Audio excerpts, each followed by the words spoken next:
On to another issue. I have titled this video Xi Jinping and Putin have effectively KO'd Europe going forward for the foreseeable future. Now, the reason I say this has to do with the pipeline, Siberia 2, that they've effectively agreed upon. They have been talking about this pipeline for apparently years. A And decade, at, a decade yeah, plus. it's been a long time. And they finally have made the agreement to send this pipeline. It's going to go all the way through Mongolia, eventually to China from Siberia.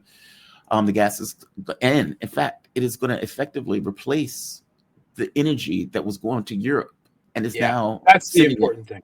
Yes, which means Europe is not going to be able to get their hands on that particular energy once that pipeline is established, built, and the pipeline is running.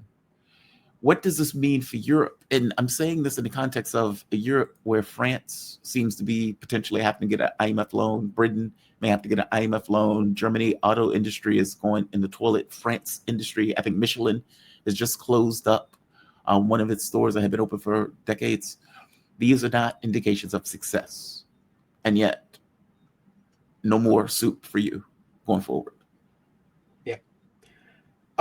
So, this big SCO summit, right, with these incredible visuals, right? All this, the symbolism of Modi holding the hands of Putin and Xi Jinping. And it was really quite interesting because the Western media, which has studiously ignored every SCO and BRICS summit for the past decade, they just freaked out over this one now because not only was Putin there, but Modi had just come under pressure from the U.S. and had refused to bend.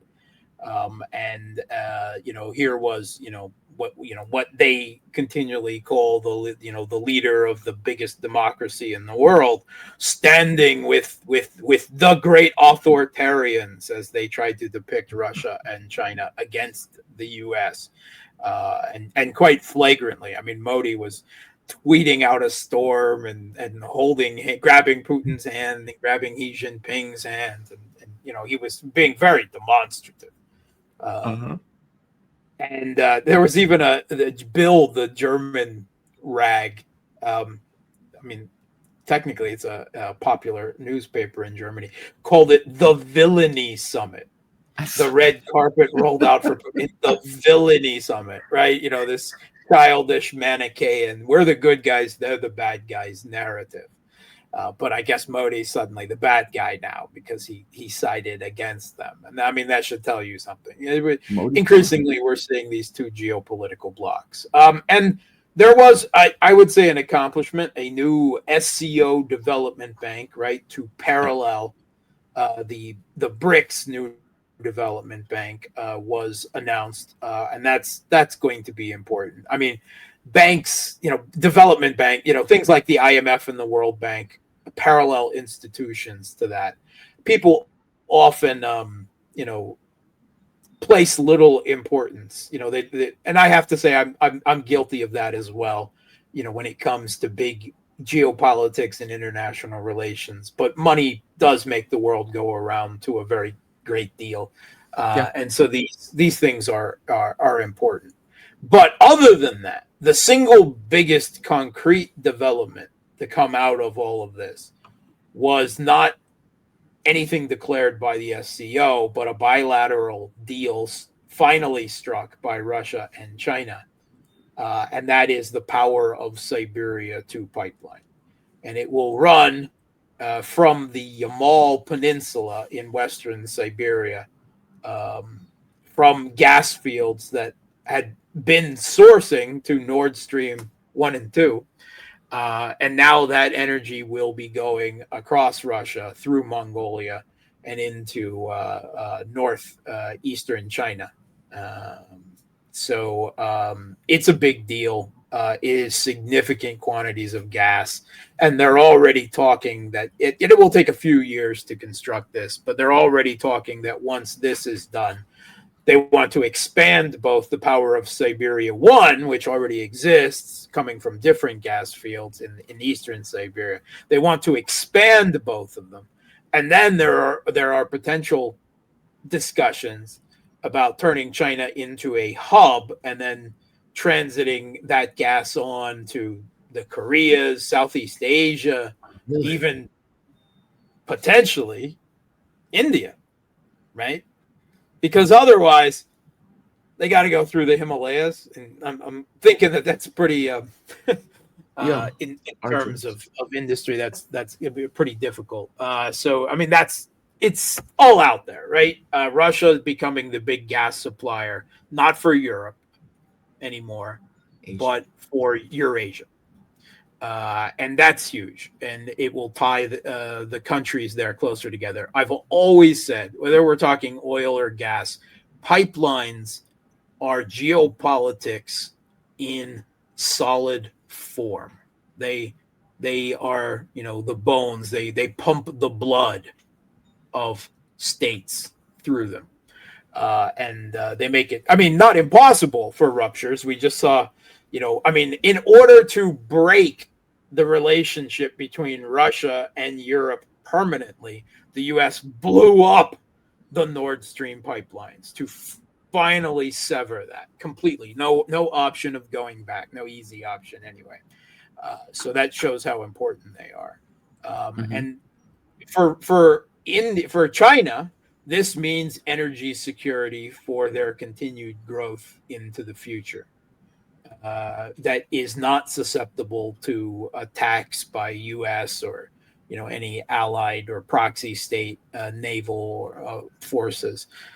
For Russia, this means security as a producer, right, of a partner that is not for geopolitical or even political reasons suddenly going to turn on you and start sanctioning you or Blowing up the pipelines. yeah, blowing up the pipelines or whatever. And for Europe, this means that the gas that had made the European export economies, particularly Germany, but everyone else as well, because where Germany goes, everyone else goes, competitive. The relatively cheap, reliable pipeline gas is now gone. There's no going backsies on this. There's no rebuilding. There's nothing. And that means that for the foreseeable future, right, until a sci-fi future where we get nuclear fusion to work, right, they're going to be bidding for expensive American or Qatari or whoever's LNG. And that means their economies, and China's economy was already more competitive than theirs, Yes. right? Labor costs and everything. Now that is going to be, I don't know, doubled. I don't have the Exponential. exact math Yeah. there, but it is going to be increased. While everything they do is now, which is why there's so many headlines in the Western media about the deindustrialization of Germany, energy costs, right? And on top of that, all of these energy costs, and all together, the blowback of these sanctions have led to the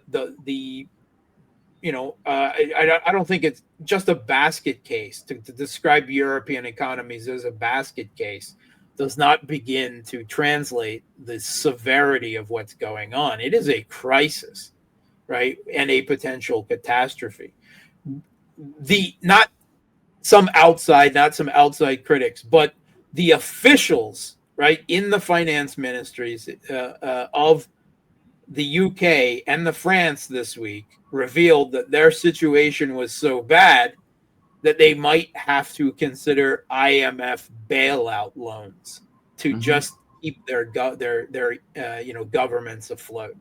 That's how deep in debt and in bankruptcy they are, even as they announce billions more in Hmm. aid for the Kiev regime in Ukraine. It's just it's amazing, but they will literally drive their countries into the ground and their own people into the poorhouse over this geopolitical and ideological fixation that Ukraine is NATO territory now, and they will fight for it, to the bitter end, and that's exactly what they are doing. And the energy costs are a huge part of it. They're not the only part, but they're a huge part of everything that has led up to this. And you know, these aren't statesmen. I mean, these are clowns. These are the people that are on one hand complete vassals of the United States, and on the other hand, quite often the tail wagging that dog, to the war. They are in essence, the political elite in Europe are at times even greater true believers in U.S.-led Western global hegemony than certainly than many of the people in the current U.S. administration are.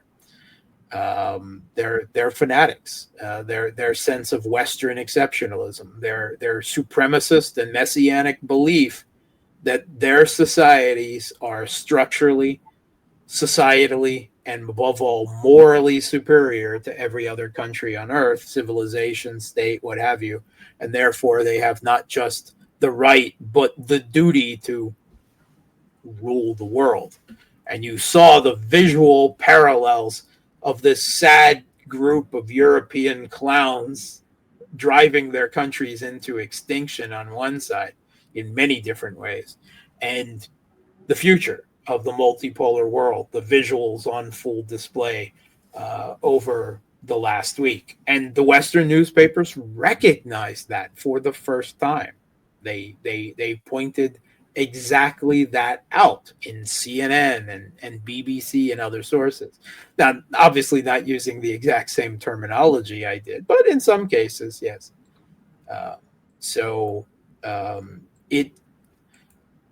It has all, it's all leading somewhere, and it's leading to a quicker end to U.S.-led Western global hegemony than it might be otherwise. And it was, the current U.S. administration that did this, right, to this degree in this last week, because the U.S. had spent decades, right, wooing India, right, to use them as a proxy against China, right? The whole beginning of the use of the Indo-Pacific term, right? This is a made-up term that was never used before, all right? And I studied in the U.S. or U.S. military. No one ever used the term Indo-Pacific, right? That's something that came about in the last decade as part of the narrative, the attempt to lure India into their quote unquote containment of China, the Quad and everything else. And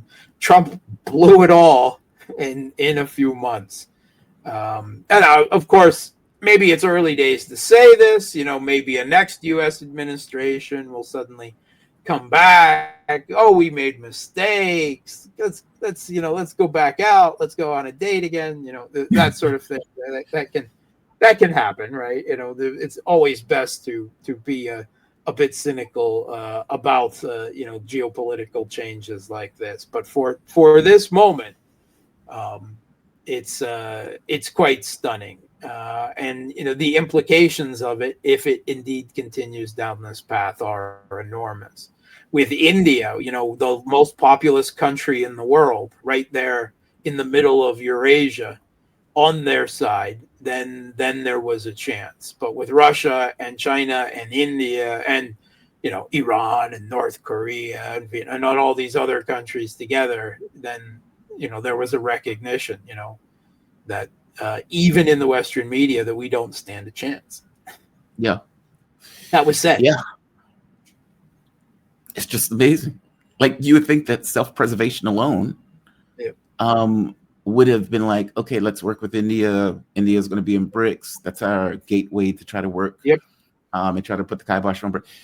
That's not the way he thought. Nope. Western exceptionalism. It's hubris, right? Yeah.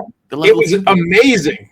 Navarro said that India was arrogant in not doing what they said, right? Yes. And stopping trade with Russia. And I'm like, India's arrogant? India's arrogant, right? You're dictating who they can and can't trade with, right? I mean, who's arrogant? It is the arrogance that has led to this. First, they pushed Russia and China together, right? Then they pushed Russia and China and Iran together, right? Remember Joe Biden saying, "Oh, who are you going to turn to? You're going to I turn thought it to was China," funny. about Russia and shoving NATO down Russia's throat. That video back in the 80s. Who are you going to, or 90s? Sorry, who are you going to turn to? China, Iran? Why don't you turn to Iran while you're at it, right? And of course that came true.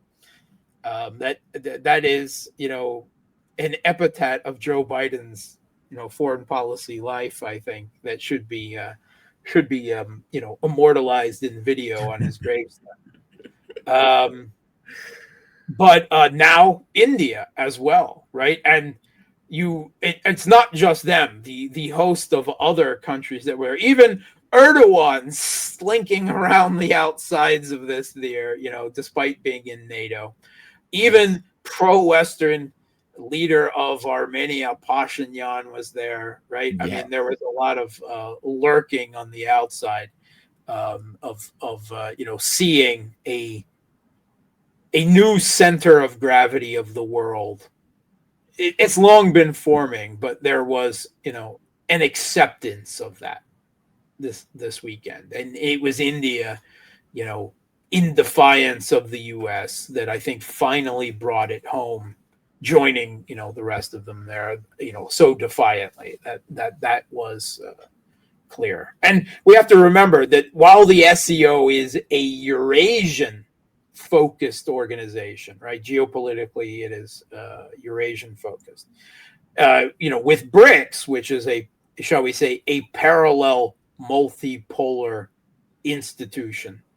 Then you start bringing in countries from around the wider world, right? Even in the US's quote unquote own Western hemisphere, Brazil, Venezuela, South Africa, you start bringing in these up. Venezuela's not technically a part of the BRICS yet, but anyway, you get the idea. Yeah. That there are countries around the world, not just on the Eurasian supercontinent. It is. I mean, a lot of it is symbolism and aspiration and intent. But then when you have deals like the new SCO Development Bank and this power of Siberia, that is concrete, right? It's not sexy, right? Doesn't grab headlines like a new conflict or, I don't know, shooting down US drones somewhere or something like this. But at the end of the day, the long, slow work of building alternative global institutions to those required, by the West, right? And the re-threading, right? The rewiring of these energy networks that are the lifeblood of states and the world. That is, at the end of the day, more important, even if it's not as sexy. And that's what we saw. We saw the symbolism and we saw the rhetoric, but we saw concrete actions as well, and that's important to me. That's the distinction between Rio was still kind of a talking shop. There wasn't anything concrete agreed, and I was quick to voice that at the time. I'll because the cynic that I am, these are real things, and they matter to me. Those are things that can't be easily undone. And I mean, they can be undone. Nord Stream, right? They are actual actions, and they matter. So I was very pleased, on an ideological level, to see these concrete, results of these big meetings, as well as all the symbolism and aspiration.